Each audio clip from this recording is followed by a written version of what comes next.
It's a season of pretty lights that mean various things to various people. What does it all mean? Depends on who you ask.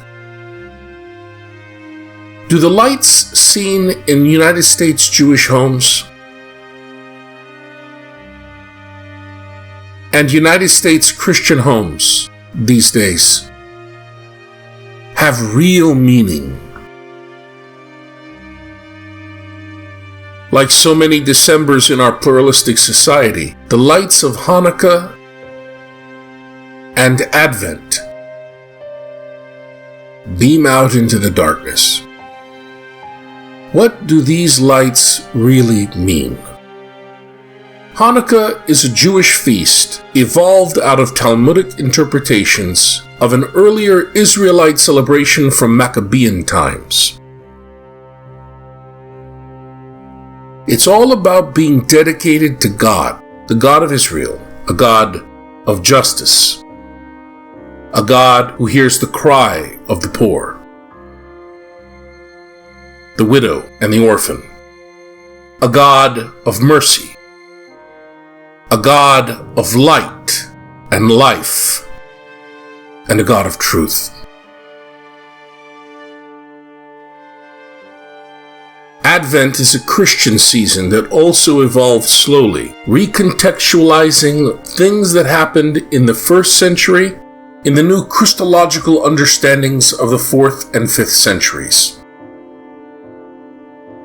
Advent is meant to prepare Christians for the Christmas season, a celebration about the first coming of the light of the world, born as a starving Galilean peasant nothing person. Where can we see the light of Hanukkah and the light of Advent this year? My friends, we are in dark, dark times and complicit in genocide. The civilian death toll and ongoing humanitarian crisis in the Gaza Strip has gotten so bad that the UN is now looking to act. Although I should tell you that considering the United States has veto power, it is unlikely to go through. But with that said, UN Chief Antonio Guterres has invoked Article 99 of the UN Charter. You might be wondering, what the hell is Article 99? What does that mean? Well, it calls for a ceasefire. It is the first time that Guterres has invoked Article 99 of the UN Charter, which states that the UN Secretary General may bring to the attention of the Security Council any matter which, in his opinion, may threaten the maintenance of international peace and security. Now, I want to emphasize that this clause is rarely used by the United Nations, and it is part of their charter, but again, rarely used. And it is a dramatic move. Guterres on Wednesday of this week wrote to members of the Security Council and urged them to collectively call for a ceasefire and a full humanitarian ceasefire, not a pause in fighting. He said that 2 months of war had created appalling human suffering, physical destruction, and collective trauma across Israel and the occupied Palestinian territory. And just to go back to what I was saying earlier, the United States does have veto powers, so does China, France, Russia, and the UK. The international community, Guterres says, has a responsibility to use all its influence to prevent further escalation and end this crisis. I urge the members of the Security Council to press to avert a humanitarian catastrophe. Now, in northern Gaza, 97% of households have inadequate food. Approximately 83% of southern Gaza are now adopting extreme consumption strategies just to survive. And the Israel-Hamas war has caused unimaginable loss, destruction, and misery in the Strip, according to the United Nations World Food Program. This is urgent, says Guterres. The civilian population must be spared from greater harm. With a humanitarian ceasefire, the means of survival can be restored and humanitarian assistance can be delivered in a safe and timely manner across the Gaza Strip. Now, depending on which figures you have more faith in, the Palestinian Health Ministry is arguing that there are now 18,000 casualties in the Gaza Strip. The Euromed Monitor, which is a humanitarian group, does its own count, and they say that 21,000 people have been killed as a result of the IDF's aerial bombardments. So the situation is dire, and it is impossible to get humanitarian aid in. Hospitals are no longer functioning as a result of the lack of fuel. It is a horrific situation, and as you all know, residential buildings have been completely destroyed. People have nowhere to go. They have nowhere to go for safety, and they have nowhere to go back to once the war is over because their homes have been destroyed.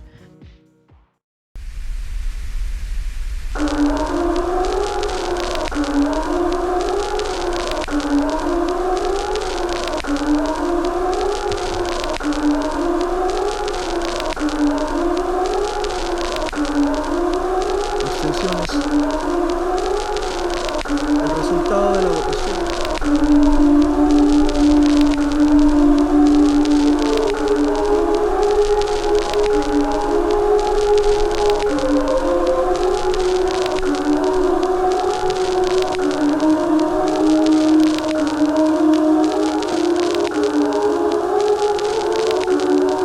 The US has faced fierce criticism for vetoing a United Nations Security Council draft resolution that called for an immediate humanitarian ceasefire in the Israel-Gaza war.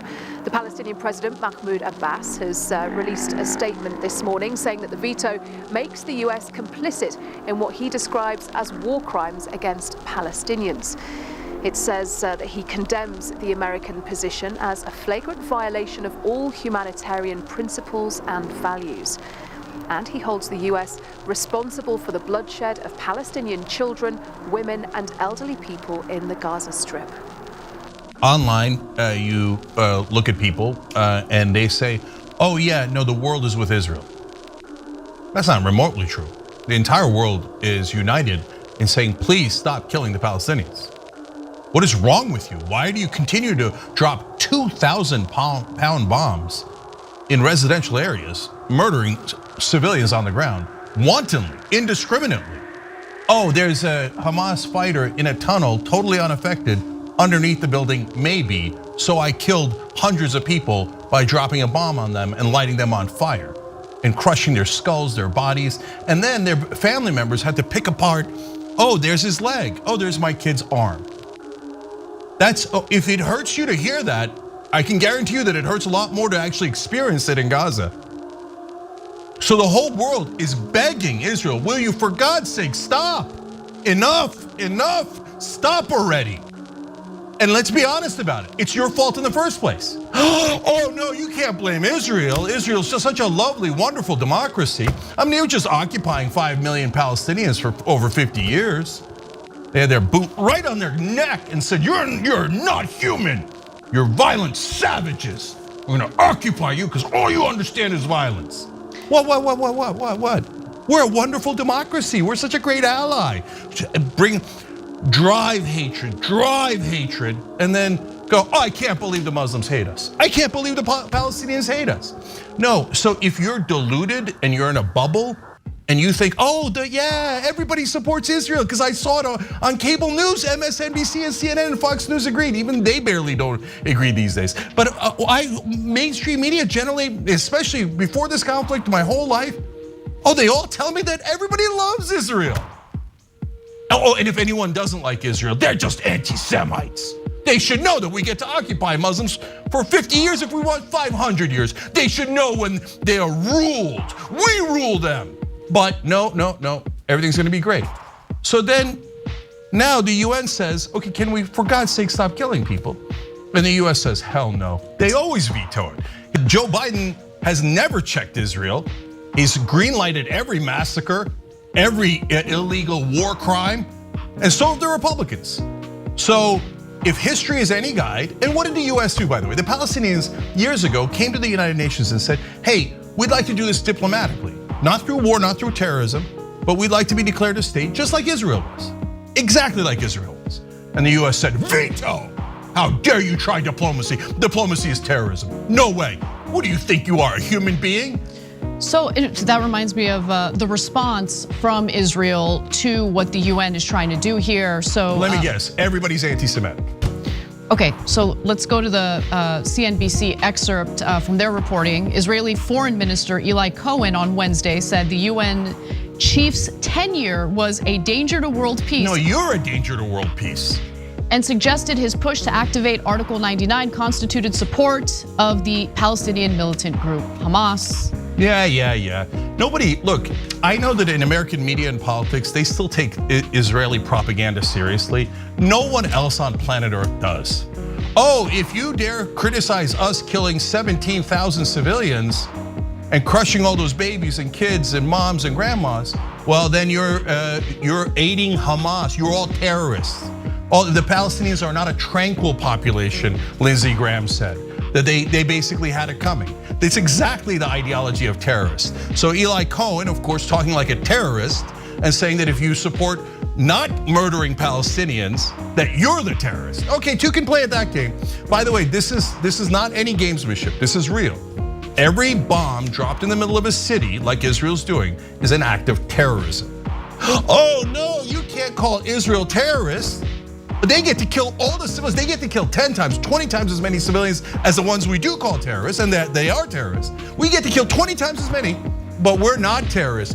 We missed again. Oh, more collateral damage. Anti-Semite. Everybody's an anti-Semite. I get to do it because America's backing us. The whole world doesn't matter because America's gonna give us money to kill those Palestinians. America's gonna block this in the UN like they blocked everything else. And as long as we own America, oh, no, you can't say that, sorry. AIPAC doesn't exist, Democratic majority for Israel doesn't exist.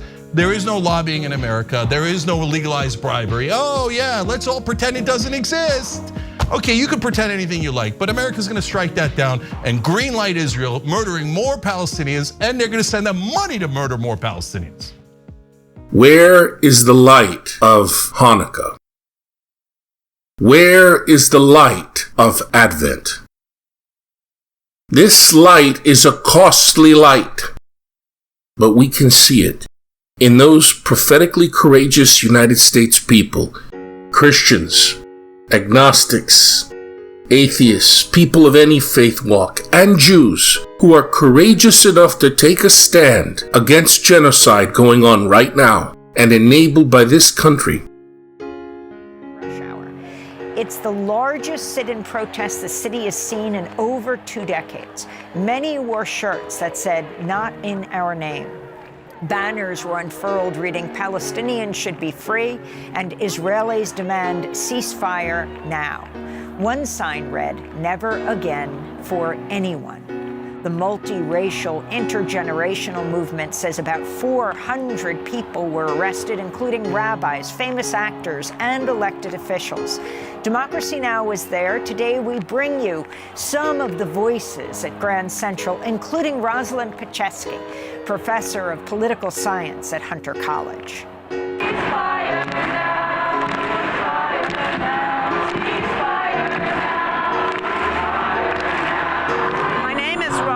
Paczewski. I'm here with maybe 1,000 others, a lot of us Jews, but we are here to protest the genocide that is happening in our name. It has to stop. We are crying every minute. When we listen to your show, we are crying. I have a dear friend, Mohammed, with his little family in Gaza. He almost got blown up today. We can't let this go on. We believe in justice and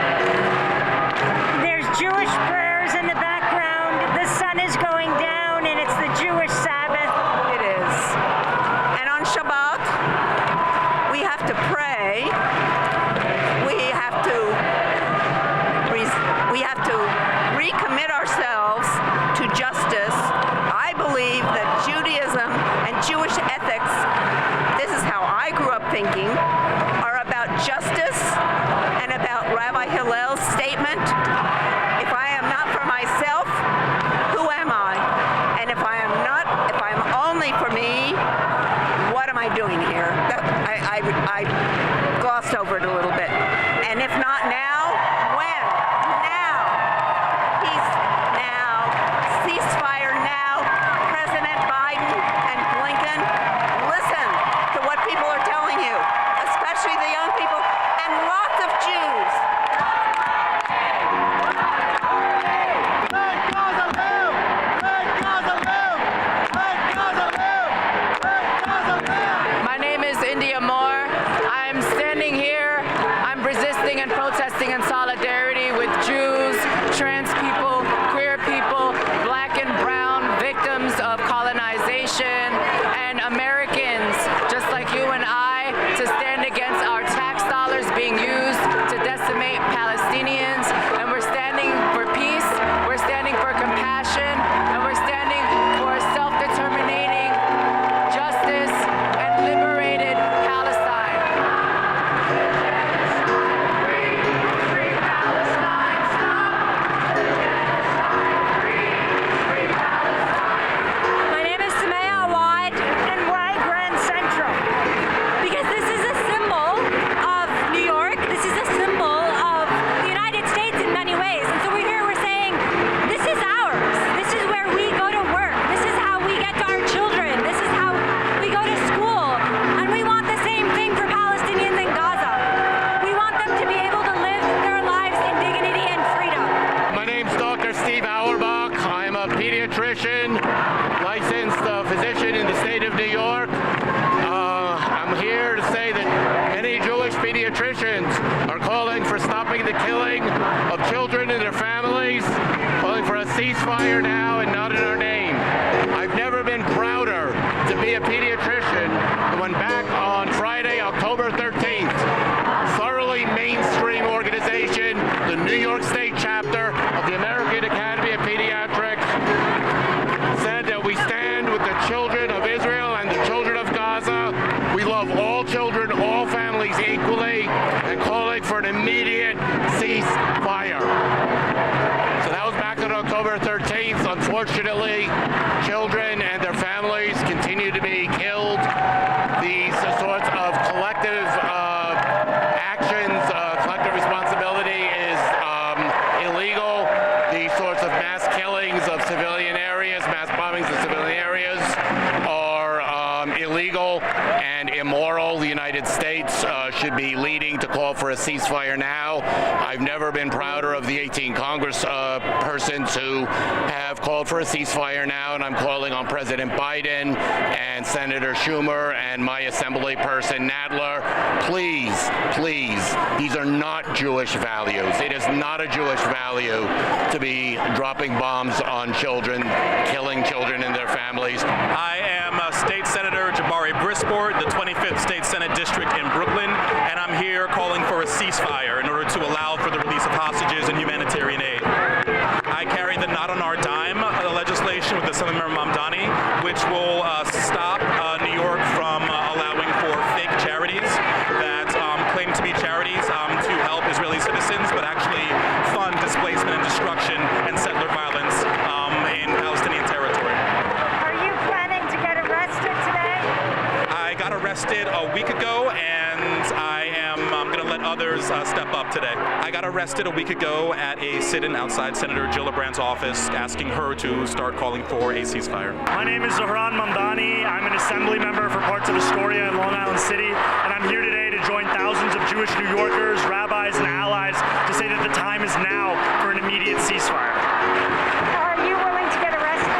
I'm not going to be getting arrested today because I was arrested 2 weeks ago, and I was advised to not get arrested immediately after. What were you arrested for? I was arrested for civil disobedience, for disorderly conduct. I was arrested alongside Assembly Member Marcella Matenis in front of Senator Chuck Schumer's home, calling on him to support the demand for an immediate ceasefire. What does it mean to you that on this Shabbos, this Jewish Sabbath, thousands of Jews are here at Grand Central saying ceasefire now? It shows that what we have been told about the consent for this genocide is not true. So many of the Jewish New Yorkers here are struggling through heartbreak and mourning of October 7th, and they have made it very clear that do not use their heartbreak, their tragedy, as a justification for the genocide of Palestinians. In over 2.5 weeks, we've already seen more than 7,000 Palestinians be killed, close to 3,000 Palestinian children, one Palestinian child killed every 15 minutes. These New Yorkers and so many across the state are saying the time is now for a ceasefire, and if you're not calling for it, you're supporting a genocide. Sandy Nurse, I'm a council member to the 37th District. And you represent what area of the city? Bushwick, Cypress Hills, Brownsville, East New York, City Line. And why are you here today?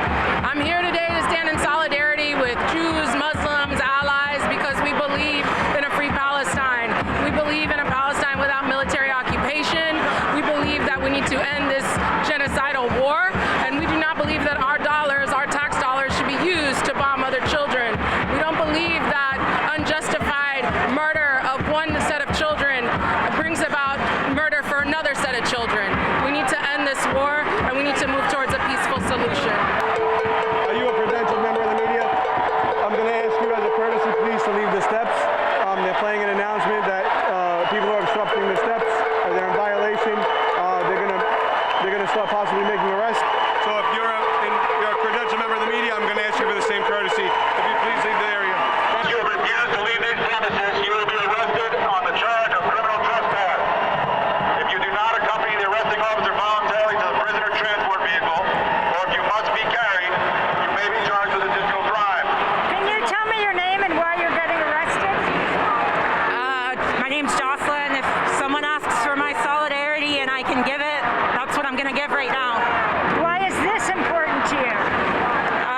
I mean, the blood is on my hands too. My tax dollars are funding this, and this is the least I can do.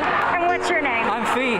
And why are you getting arrested? I was born in a refugee camp in the Philippines. I'm Vietnamese. I am a child of imperialism. So I can't see it go on. I can't see it continue. Which side are you on? Which side are you on? Which side are you on? My name is Jane Hirschman. I'm here because my family survived the Holocaust, but many did not. My parents were Holocaust survivors, and there's one thing I learned: never again means never again for anyone. We don't condone this, and Netanyahu better stop the bombing of Gaza. This didn't start with Hamas. This started in 1948, when 750,000 Palestinians were removed from where they lived in order to set up a Jewish state. So these people that they're killing in Gaza, they were moved to Gaza because of the 1948 Nakba, which means catastrophe. And now they're going to eliminate them, kill them, or move them somewhere else. And it's got to stop. And Jews, American Jews, have to step up and say, not in our name, not with our tax money. You cannot do this kind of genocide in front of our eyes or ever again. Why are you getting arrested? Oh yeah, I am. My whole family's here. I'm here with my daughters, my grandchildren. They're not getting arrested. They moved out. My husband, we're all here together. There are 13 of us. Never again for anyone! Never again is now! Never again is now! I'm here to support the people of Gaza, the people who are currently experiencing a genocide. It's disgusting that our government has enabled this, and so we're here shutting down Grand Central to show that we, the people here, will not tolerate that. Arrest me because I have a cane. They won't arrest me. I want to get arrested. They're refusing. Yes, I want to get arrested. All right, well, help you stand up. Okay. I need help standing up. It's unbelievable. Thank Put you. your hands behind your back. I need my cane. We'll get it. My name is Joyce Ravitz. I think that it's really important that there's a ceasefire. Let go of your cane. Ma'am, can you let go of your cane for a second? I let go of my cane. I'll give it right back to you. I'm going to give it right back to you. That there's a ceasefire that people stop killing each other. We have to stop killing each other. We won't get rid of Hamas. We won't get rid of an idea. We might get rid of the organization. We might get rid of all of the people in Gaza. All of the Palestinians might be killed, but the idea won't die. Freedom won't die. Free Palestine! Free Palestine! Free Palestine! Free Palestine! It's here where we can see and celebrate the light of both Hanukkah and Advent, and these people willing to be arrested for speaking truth to power.